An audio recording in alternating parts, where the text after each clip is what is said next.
What's good, my YouTube friends? Today we are going to do some sectioning. We're going to section in this quarter panel piece and get her done, you know what I mean? And we got this look that we're trying to make happen, and we've only visualized it, and now time to make it happen. So hope you enjoy.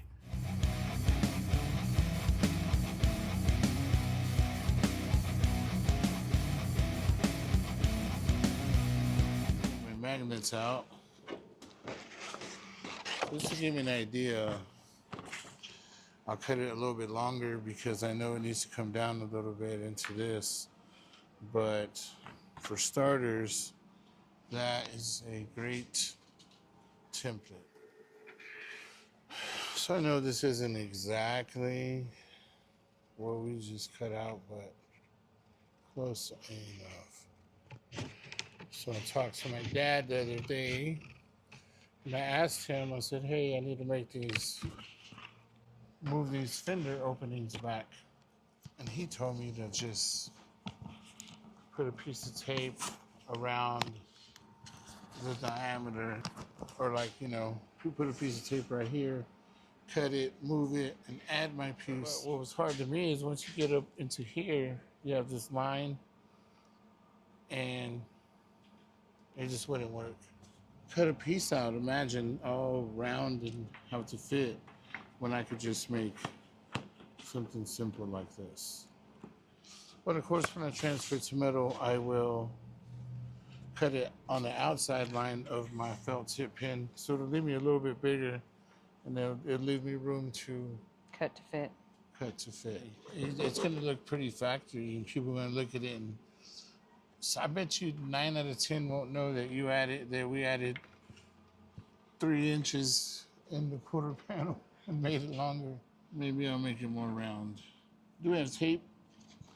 Here, if you let me hold the top, I will come in for the assist. Okay. Perfect. And then my rocker is going to come in, and it's going to end right here now. Right here. Okay. So there's my piece. I'm going to transfer it to metal. I'll get it cut out, and then we're probably going to go get something to eat. Steak and potato Thursdays.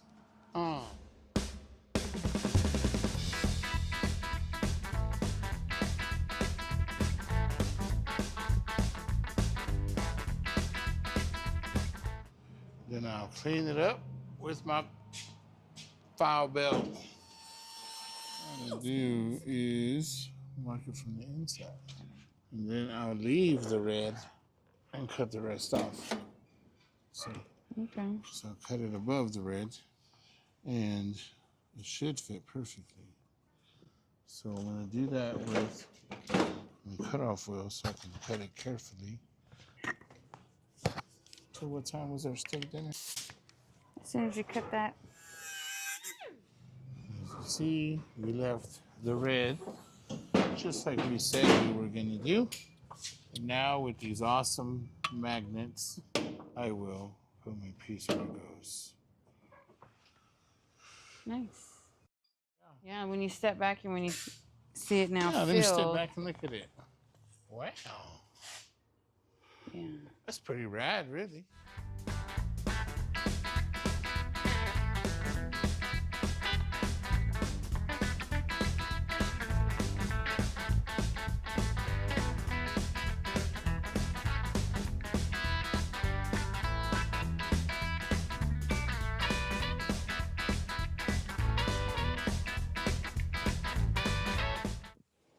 On the other side,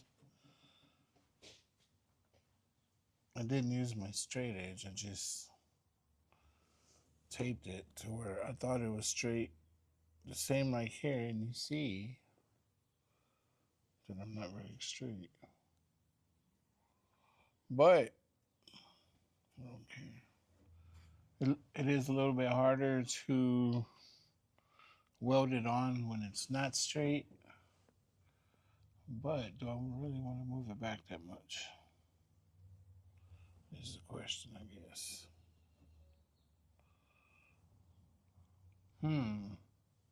It's quite a bit. Let's see. I might need your hand. So if I do bring it back, I'll have to bring this back. You see? And then my new cut line will be right here.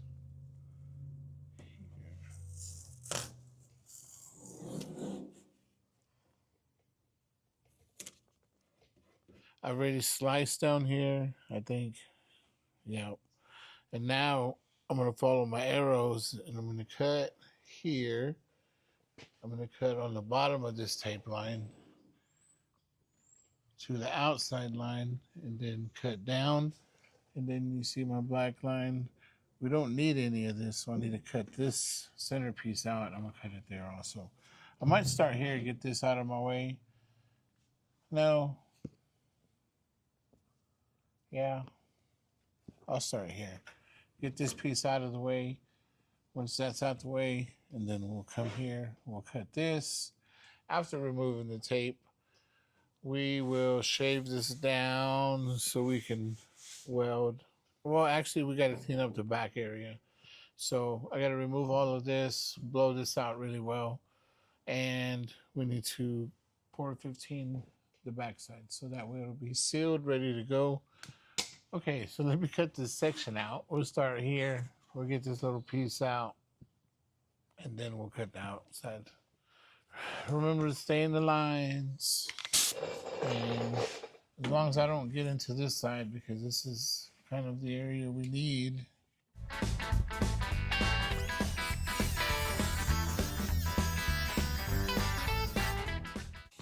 The one thing that I want y'all to see is that I'm using both hands, and it's like playing pool. I've got these fingers here, and that's my control. This is all my control right here. Now, that's how I'm able to stay in the lines all the time when you're using tools. Make sure you use two hands, one for control and one for actual cutting in this case. Just thought I'd let y'all know.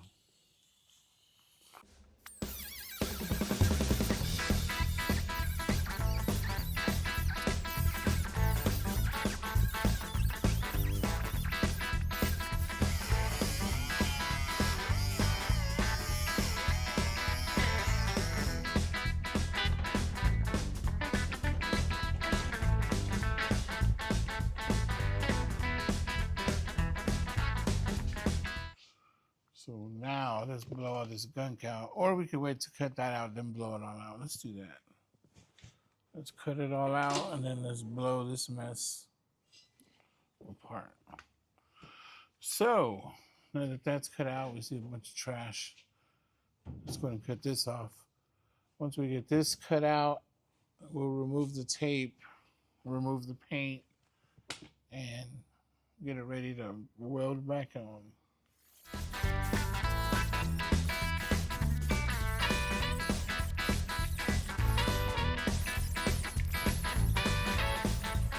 Next step, just clean this up real quick. Okay. Pull the tape off of this.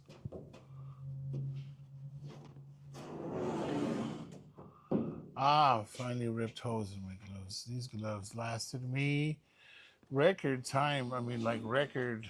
Like 3 months? Yeah, for real. Normally they last me like 3 days. That's no joke. Thank you, Arlen. I'm about to come hit you up for some more. If you're watching. If not, I'll surprise you with the visit. I like using these to remove paint because you don't remove material. And what I mean by material is off your sheet metal. I don't care about the material on top of the sheet metal.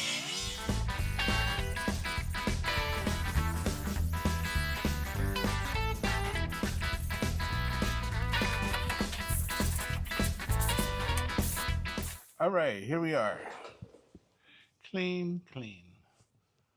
Blew this out. That's clean too. So before, find my straight edge.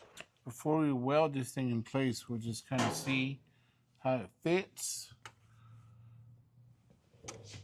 I know that it's going to go here. And remember the other side, we met. Oh, I'm going to trim that. Well, here it is. Step one, trim. Not too much.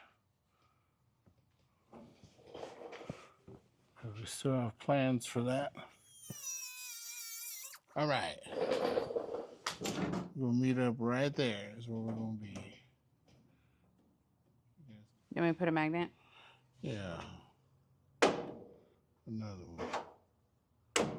All right. Make sure that's exactly where I need to be. I say yes. I do need to come back and trim this because it doesn't sit flat, as you can see. I don't know if I can move this, put it right there. A little bit, I don't know if you can see it. See my glove behind it? That black. Mm-hmm. That needs to come off. Fractions. I didn't have to do it to the other side, which means I cut it nice on that side. Nicer. I'm just gonna shave it. We'll put a couple witness marks on there, so hopefully we can put it back in the same spot. That would be a great day. I'll put one there, and I'll put one here, just because it looks nice right here. I mean, it might by luck be exact. I cut them exactly the same way, you know. It should be there. You can do a little more. Just a little bit.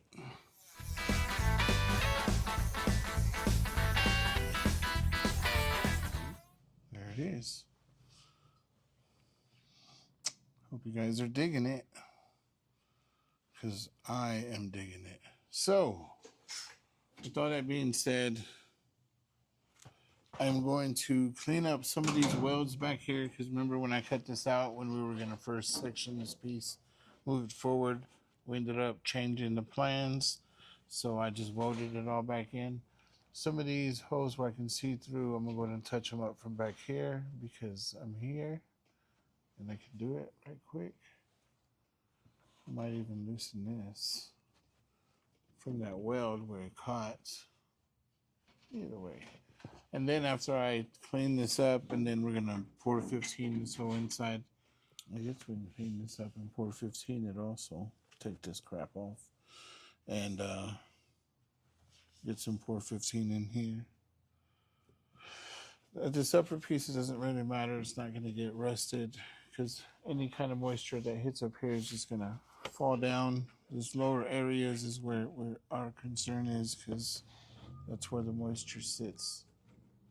Come on, welds. Yeah, I've got some serious holes in my gloves now. If any of you know some good gloves like this, let me know. I'm always looking for good ones. Yeah, I'm happy with that. I'm very happy with that. If I wanted to take my wheel off over there and put it on this side just to see what it looks like, I could, I guess. My wooden wheel. So next is Operation Cleanup. And after cleanup will be Operation Pour 15. This whole underside is cleaned with Pour 15. As you can see, I don't know if I showed it in the last video, but here's where I welded my piece in, back here. And then I welded my new quarter panel to it. So she's clean and ready to go. Clean and ready to go. So the only thing I have left to clean is a couple welds right here that I can see. I'm gonna weld them from this side. And then after that, 415.